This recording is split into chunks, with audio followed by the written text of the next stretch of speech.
सरकारने गेल्या 10 वर्षापासून आम्हाला आश्वासन दिलं होतं। तेव्हा हे फडणवीस मुख्यमंत्री झाले, यांनी सांगितलं होतं की निवडणुकीच्या पूर्वी की मी पहिल्या कॅबिनेटमध्ये ह्या धनगरांचा एस-टीमध्ये समावेश करेन।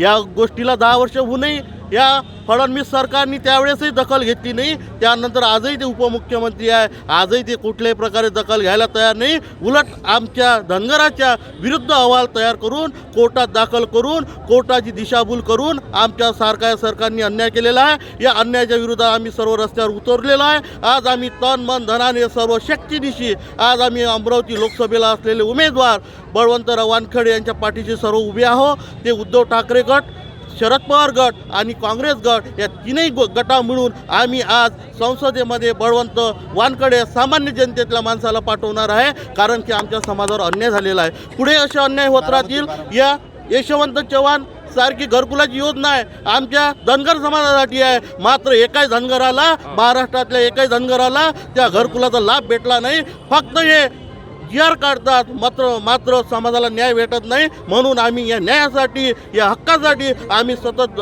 काँग्रेससोबत राहणार आहे। एवढीच मी आजच्या प्रसंगी बोलतो आणि